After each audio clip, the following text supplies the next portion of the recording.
enemy around the Bronx now, at this very moment, is the policemen. See, they don't know how to communicate with the brothers around the area. See, they look at us as black and Puerto Ricans. Fuck that shit, man. That's what they look at us. You understand? We try to communicate with them. Come on, shut up, man. We try to communicate with them, right? And, man, you just try to talk. They just beat one of my brother's heads, man, not too long ago. 5 of them, man. 5 of them, man. And the guy ain't got no mother. Shit, no weapons, man. And then if we do something, we'll be wrong. You understand? Yes, this is a warrior thing.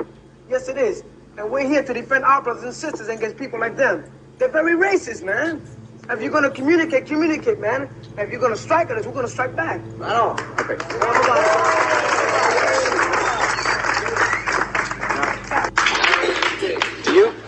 Do you feel that the truce, do you feel that the peacemaking that we saw taking place in that movie that we all watched together is solid? Like, are these guys together? Not really. Not really. Now, why not? If your enemy, you all said the same thing.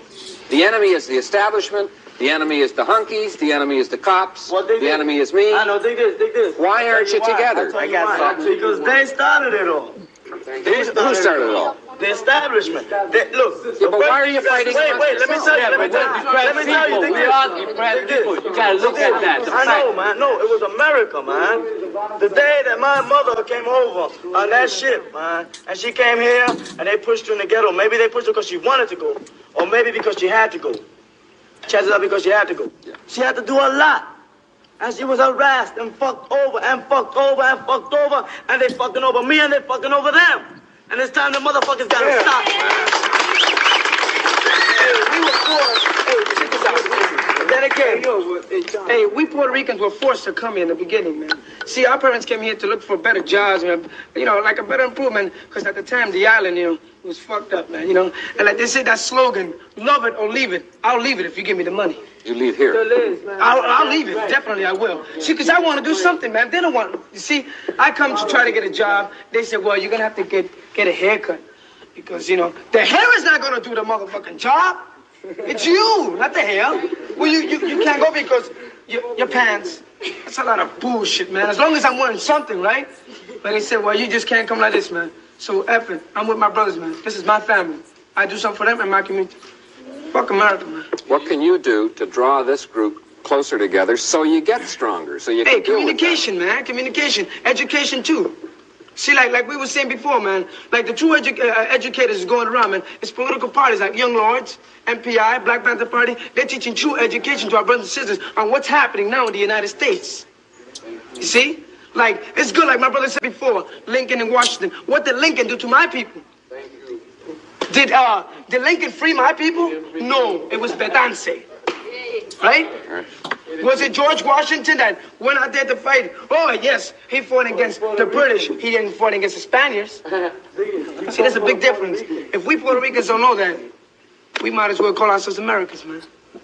And I'm not American. Oh, nothing, man. Not even American. We don't know who we are because we're not Americans. Right. Not a state. What do you prefer to be? What do you want to be? Puerto Rican, man. That's not what we want. What we are. We are Puerto Ricans, man. And black, you know. And we're here, like you were talking before, as far as the establishment. You know what? America, period. When they went to Puerto Rico, they told us America is beautiful. America, land of opportunity. Streets of gold. You know, and they said, America. They put America so nice and so big. It was a beautiful dream. And when we came on those banana boats, like, you know, and we came to the United States, America, land of opportunity, and we looked at the ghettos, the way they pushed us into the ghettos, because they didn't give us jobs, they bought us.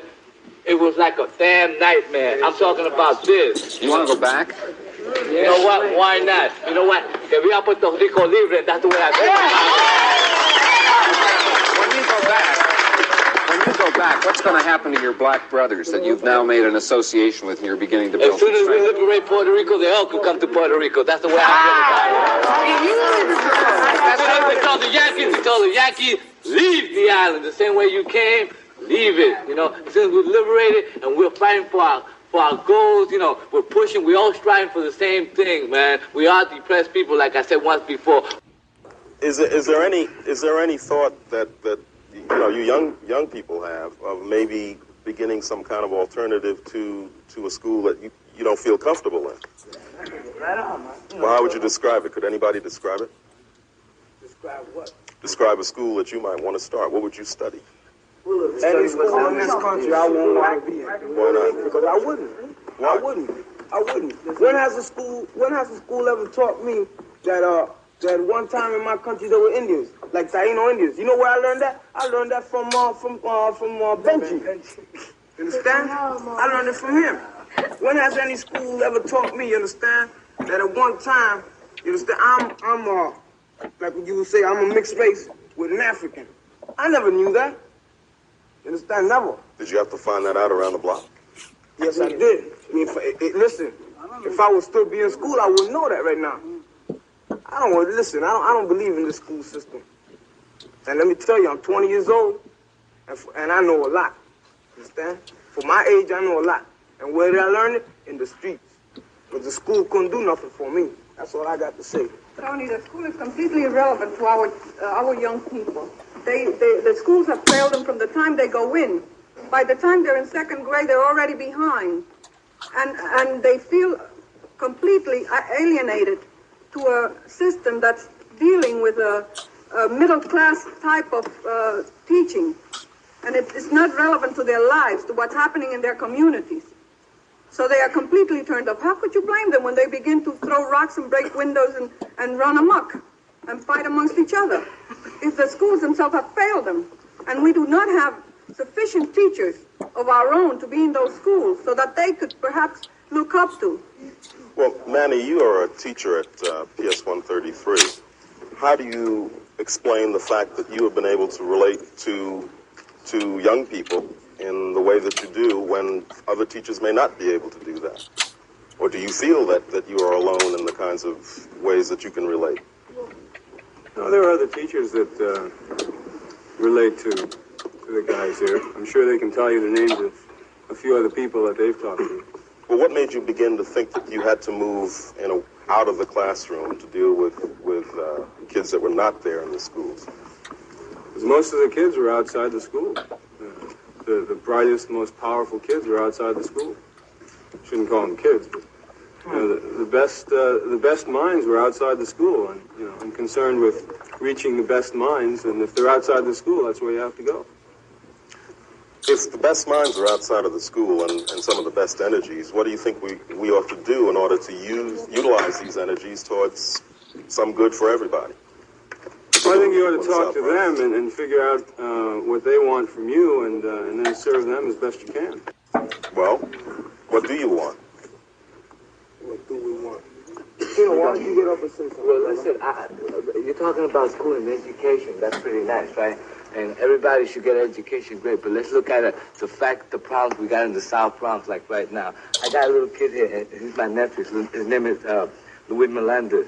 And like right now, we got a problem in school. The kid can't write or read, and he's 11 years old.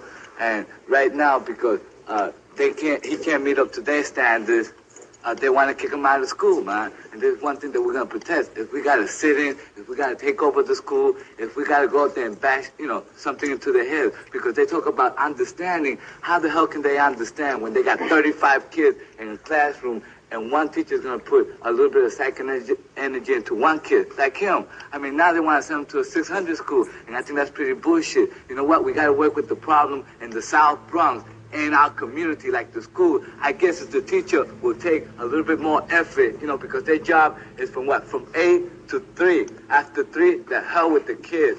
I'm getting paid. I'm getting a salary. You know what? So what? I go into a classroom and I look at 35 kids. If they make their homework, I don't care. If they do, I still get paid. Twice a month. You know what? This is what we're talking about. We're talking about the kids. You know what? Because the coming up generation is around us, and they're 12, 13, 14 years old, and this is one thing we got to deal with. My point is to bring it across to the people that are watching us right now. We got a horrifying problem with the youth in the South Bronx, and the biggest problems come from school, from lack of education. If they don't get no kind of motivation, something they can push for, like their goals, right now you ask one of these kids, what are your goals? What do you want out of school? Well, I want to get me a job in a factory. You know, I want to get me this. I guess as a teacher, they were putting all their psychic energy, or at least they were putting half of their energy into these kids. You know, they could say, well, I want to be a teacher. You know what? I want to be a scientist. But no, they don't. They want to drop out because they don't see nobody really reaching out for them, helping them out, man. And this is something that is a problem, in the, not only in the South Bronx, but in the majority in New York, in the ghettos, because the teachers, well, the Board of Education are not pushing hard enough, man.